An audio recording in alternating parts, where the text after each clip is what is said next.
Hello friend. तो कैसे हैं आप लोग। आशा करता हूँ आप सभी अच्छे होंगे और तैयारी आप लोगों की काफ़ी अच्छी चल रही होगी। तो देखो हमारी उत्तराखंड जीके सीरीज चल रही थी, तो आज की क्लास में भी आपको उत्तराखंड जीके के अति महत्वपूर्ण प्रश्न यहाँ पे देखने को मिलेंगे, जो आपकी आने वाली सभी भर्ती परीक्षाओं के लिए काफ़ी महत्वपूर्ण रहेगी। तो चलिए आज की क्लास को शुरू करते हैं बिना किसी देरी के। पहला प्रश्न यहाँ पे देखेंगे, कुल्ली बेगार आंदोलन को रक्तहीन क्रांति की संज्ञा किसने दी। तो इसका जो सही आंसर है ये ऑप्शन है महात्मा गांधी। महात्मा गांधी ने कुल्ली बेगार आंदोलन को रक्तहीन क्रांति की संज्ञा दी थी, ये आपको ध्यान रखना है। और हुई कब थी कुल्ली बेगार आंदोलन की घटना, तो ये होती है 13-14 जनवरी 1921 को बागेश्वर के सरयू नदी के तट पर कुल्ली बेगार आंदोलन की घटना होती है। और इसका नेतृत्व किसने किया था, तो ये क्या था, बद्रीदत्त पांडे, हरगोविंद पंत और चिरंजीव लाल। तो इनके नेतृत्व में कुल्ली बेगार आंदोलन की घटना होती है, यह आपको ध्यान रखना है, पूछा जाता है। अगला प्रश्न यहाँ पे देखेंगे, लोकनायक की उपाधि किसे दी जाती है। तो इसका जो सही आंसर है ये ऑप्शन बी हरगोविंद पंत। हरगोविंद पंत को लोकनायक की उपाधि दी जाती है, बी इसके यहाँ पे सही आंसर है। अगला प्रश्न यहाँ पे देखेंगे, निम्न में से सविनय अवज्ञा आंदोलन में भाग लेने वाले राज्य के प्रमुख स्वतंत्रता सेनानी कौन थे। तो सविनय अवज्ञा आंदोलन में भाग लेने वाले जो राज्य के प्रमुख स्वतंत्रता सेनानी थे, ये थे भक्त दर्शन भी थे, राम प्रसाद नौटियाल, जयानंद भारती जोशियां। तो ये सभी स्वतंत्रता सेनानी थे सविनय अवज्ञा में भाग लेने वाले, ये आपको ध्यान रखना है। तो इसका जो सही आंसर जाएगा ये जाएगा ए के साथ, 1 2 3 4। तो सभी थे, तो ऑप्शन यहाँ पे सही आंसर हो जाएगा। अगला प्रश्न यहाँ पे देखेंगे, लैंसडाउन में अमन सभा की स्थापना कब हुई। तो यह एक प्रीवियस ईयर प्रश्न है, पूछा गया था सेम यही प्रश्न की अमन सभा की स्थापना कब हुई थी। तो ये हुई थी लैंसडाउन में वर्ष 1930 में। ऑप्शन सी यहाँ पे सही आंसर है। अगला प्रश्न यहाँ पे देखेंगे, गुजरात के धरासना नमक डिपो में सरोजनी नायडू के साथ उत्तराखंड के किस व्यक्ति ने धरना दिया था। तो गुजरात के धरासना नामक डिपो में सरोजनी नायडू के साथ उत्तराखंड के किस व्यक्ति ने धरना दिया था। तो ये दिया था ज्योतिराम कांडपाल ने। ऑप्शन बी यहाँ पे सही आंसर है। ये वही ज्योतिराम कांडपाल है जिन्होंने महात्मा गांधी की नमक यानी दांडी यात्रा में भी भाग इन्होंने लिया था। 3 व्यक्तियों ने लिया था महात्मा गांधी के नमक सत्याग्रह में भाग, ज्योतिराम कांडपाल, भैरव दत्त जोशी और गोरखा वीर खड़ग बहादुर। तो ये भी आपको ध्यान रखना है, पूछा जाता है कि महात्मा गांधी की दांडी मार्च यात्रा में किन 3 उत्तराखंडियों ने भाग लिया था। तो ये लिया था ज्योतिराम कांडपाल, भैरव दत्त जोशी और गोरखा वीर खड़ग बहादुर ने। ये भी आपको ध्यान रखना है, महत्वपूर्ण रहेगा परीक्षा की दृष्टि से। अगला प्रश्न यहाँ पे देखेंगे, निम्न में से कौन सी घटना किस्सा खानी बाजार से संबंधित है। तो इसका जो सही आंसर है ये ऑप्शन है पेशावर कांड। किस्सा खानी बाजार का जो संबंध है ये पेशावर कांड से है। ऑप्शन यहाँ पे सही आंसर है। पेशावर कांड की घटना कब होती है, तो ये हुई थी 23 अप्रैल। आपको डेट भी ध्यान रखने, 23 अप्रैल 1930 को होते पेशावर कांड की घटना। और इसका नेतृत्व किसने किया था, तो ये किया था वीर चंद्र सिंह गढ़वाली ने। यह आपको ध्यान रखना है। पेशावर कांड का नायक या हीरो कहा जाता है वीर चंद्र सिंह गढ़वाली को। और उनका संबंध किस बटालियन से था, तो उनका संबंध था 2/18 बटालियन से। ये भी आपको ध्यान रखना है। अगला प्रश्न यहाँ पे देखेंगे, गांधी जी ने गढ़वाल से व्यक्तिगत सत्याग्रह पर प्रतिबंध कब हटाया था। तो महात्मा गांधी ने गढ़वाल से व्यक्तिगत सत्याग्रह पर प्रतिबंध जो हटाया था, ये हटाया था फरवरी 1941 में। ऑप्शन ए यहाँ पे सही आंसर है।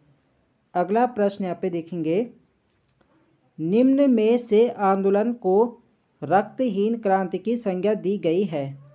तो किस आंदोलन को रक्तहीन क्रांति की संज्ञा दी गई है, तो अभी हमने यहाँ पे ऊपर यहाँ पे देखा था, तो ये दी गई थी कुल्ली बेगार आंदोलन को, और ये दी थी महात्मा गांधी ने। ये आपको ध्यान रखना है। तो सही आंसर जाएगा बी के साथ। अगला प्रश्न यहाँ पे देखेंगे, कूट के आधार पर बताइए कि कौन कौन से स्वतंत्रता सेनानी अल्मोड़ा जेल में बंद किए गए थे।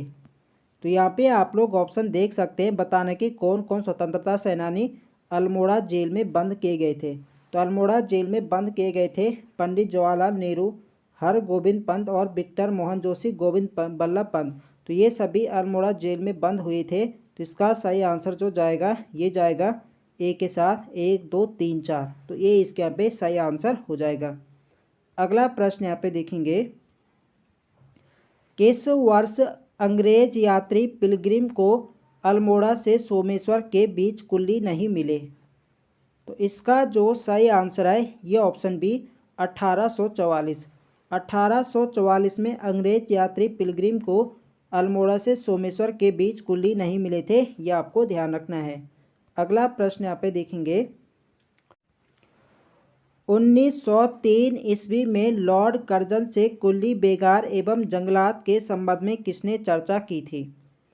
तो इसका जो सही आंसर है ये ऑप्शन डी बी व सी दोनों। देखो, लॉर्ड कर्जन से वर्ष 1903 में कुल्ली बेगार एवं जंगलात के संबंध में जो चर्चा करी थी ये करी थी महेंद्र नारायण दास और गौरी दत्त बिष्ट ने। तो इसका सही आंसर जाएगा डी के साथ बी व सी दोनों। अगला प्रश्न यहाँ पे देखेंगे, निम्न में से कौन सा कथन सही नहीं है? तो यहाँ पे आप लोग ऑप्शन देख सकते हैं, डोला पालकी आंदोलन क्षत्रियों द्वारा चलाया गया।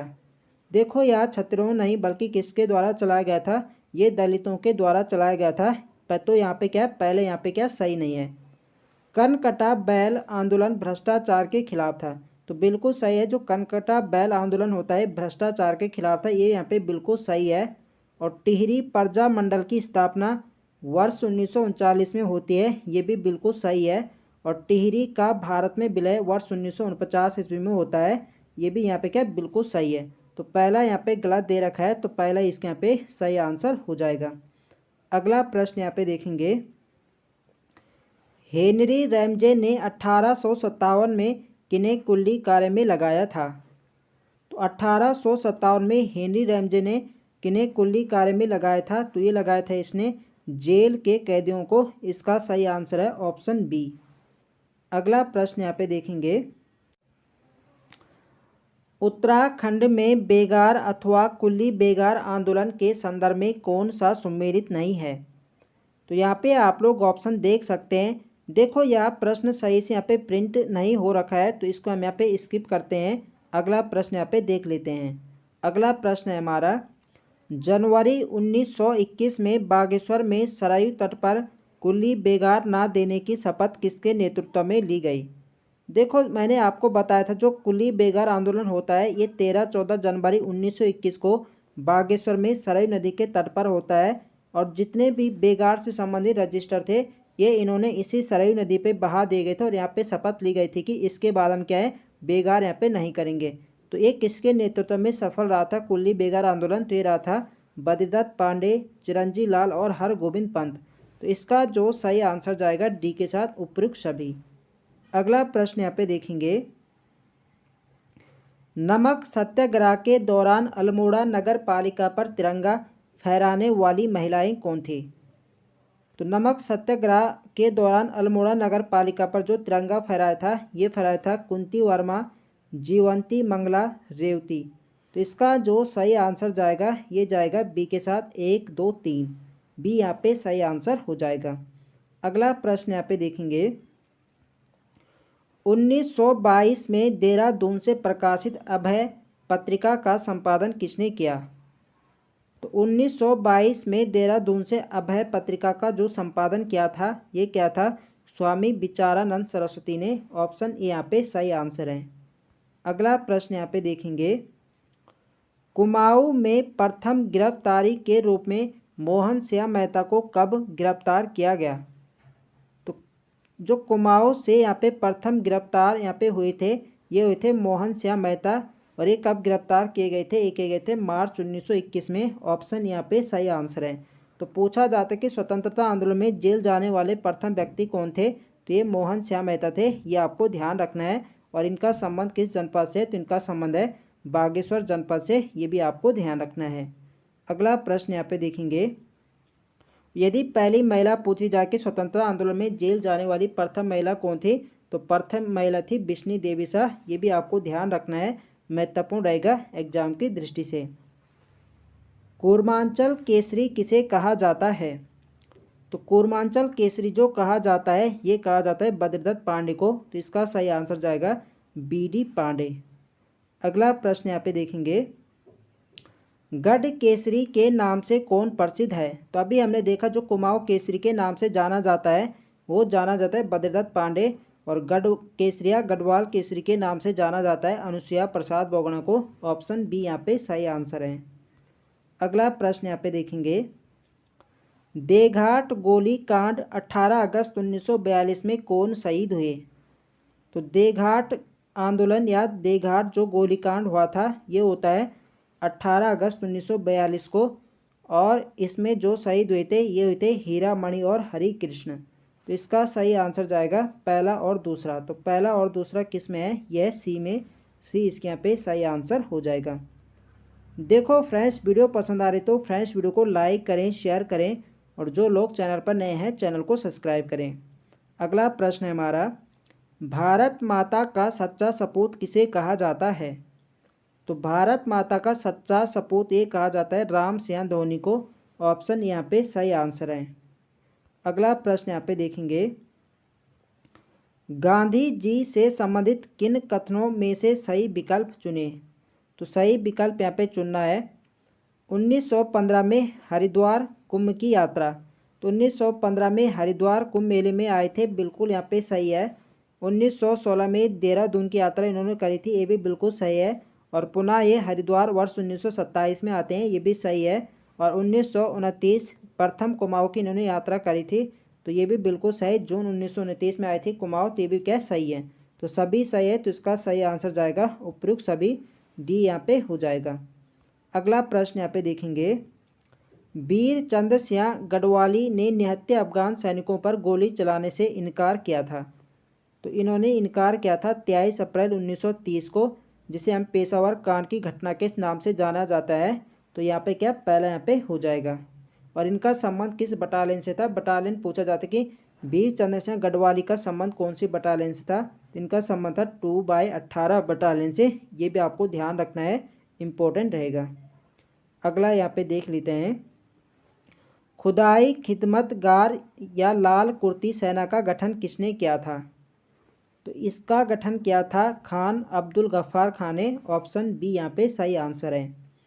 अगला प्रश्न देखेंगे, गांधी जी ने अनासक्ति योग की भूमिका कहाँ लिखी?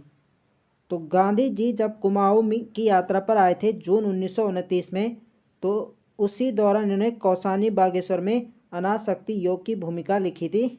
इसका सही आंसर जाएगा सी। तो 12 दिनों तक यहाँ पे रुके थे कौसानी में, और कौसानी महात्मा गांधी को अत्यधिक प्रिय लगता है, और कौसानी को इसलिए उन्होंने भारत का स्विट्जरलैंड के नाम से विभूषित किया था। ये भी आपको ध्यान रखना है, पूछा जाता है। अगला प्रश्न यही है यहाँ पे कि गांधी जी ने किस स्थान को भारत का स्विट्जरलैंड कहा था? तो ये कहा था कौसानी को। ऑप्शन यहाँ पे सही आंसर है। अगला प्रश्न यहाँ पे देखेंगे, 22 जून 1929 को बागेश्वर में स्वराज्य मंदिर का शिलान्यास किसने किया? तो 22 जून 1929 को बागेश्वर में स्वराज्य मंदिर का जो शिलान्यास किया था ये किया था महात्मा गांधी ने। ऑप्शन बी यहाँ पे सही आंसर है। अगला प्रश्न देखेंगे, गांधी जी गढ़वाल यात्रा कब आए? तो पहले इन्होंने जून 1929 में कुमाऊं की यात्रा करी थी, और उसके बाद इन्होंने 16 से 24 अक्टूबर 1929 को इन्होंने गढ़वाल की यात्रा करी थी। ये भी आपको ध्यान रखना है। ऑप्शन यहाँ पे सही आंसर है। अगला प्रश्न देखेंगे, कथन और कारण पर सही विकल्प चुने। तो कथन है हमारा कि सल्ट को कुमाऊं का बारदोली कहा गया। तो जो सल्ट की घटना होती है ये होती है 5 सितंबर 1942।